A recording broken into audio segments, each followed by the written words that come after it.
This is Inside Indiana Business Radio for the afternoon of Monday, August 14th, 2023.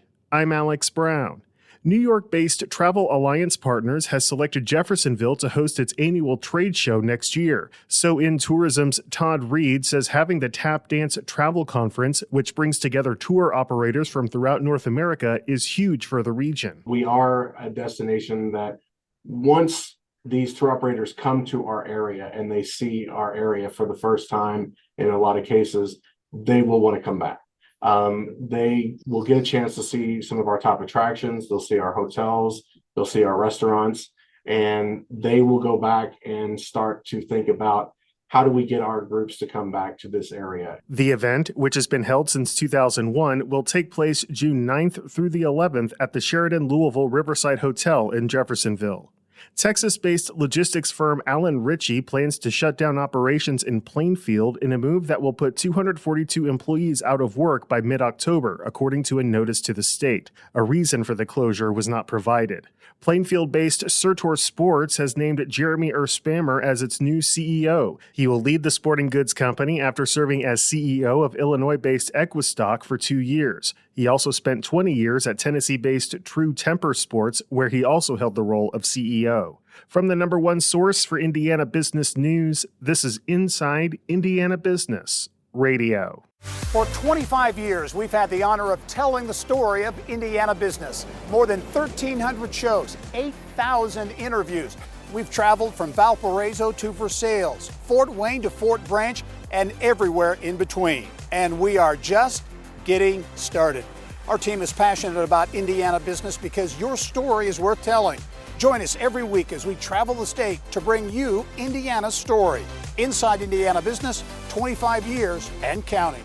Daimler Truck North America last week opened its second distribution center in Whitestown. IIB's Kate Sharon has details. The 605-square-foot facility at the All Points at Anson Business Park will replenish the company's 10 parts distribution centers across the United States and Canada. The number of employees who will work at the facility was not included in a press release announcing the opening. Boone County Economic Development Corporation Executive Director Molly Whitehead said many operations at the plant will be automated. With the new redistribution facility in Whitestown, the Oregon-based company has nearly 4 million square feet of space. The Whitestown facility is the company's largest centralized consolidation space in its parts distribution network. The company said the Whitestown location is centrally located among its 10 parts distribution centers, which will help it deliver parts more efficiently. The new facility will help the company achieve its goal of delivering 90% of the parts ordered by the next day, it said. The company in 2017 opened a 283,500 square foot truck parts distribution center in the 616-acre All Points at Anson Business Park. That facility processes about 7,000 parts per day, which are sent to sites within a 350-mile radius.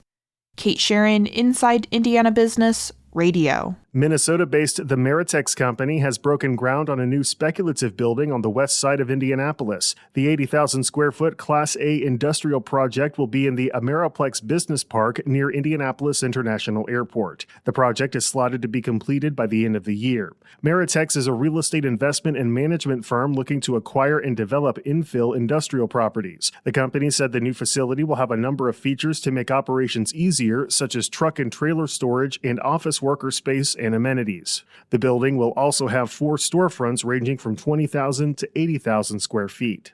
The Indianapolis Colts are entering the final days of training camp at Grand Park Sports Campus in Westfield after completing their first preseason game on Saturday against the Buffalo Bills. Westfield has hosted the Colts training camp since 2018, and General Manager Chris Ballard says the setup creates benefits for the city, the team, and the fans. Mr. Irsay and I have talked a long time about this, and we think it's important that, our fans get a close-up look.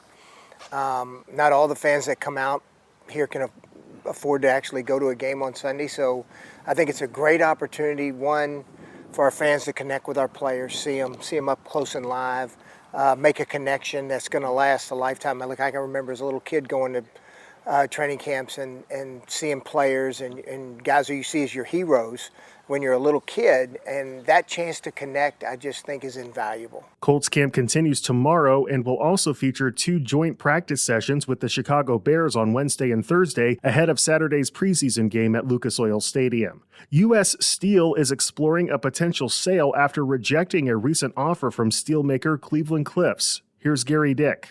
Representatives of U.S. Steel, which remains a major employer in Northwest Indiana, says the company has received multiple unsolicited proposals after rival Cleveland-Cliffs declined to engage in further talks until after U.S. Steel had agreed to economic terms proposed.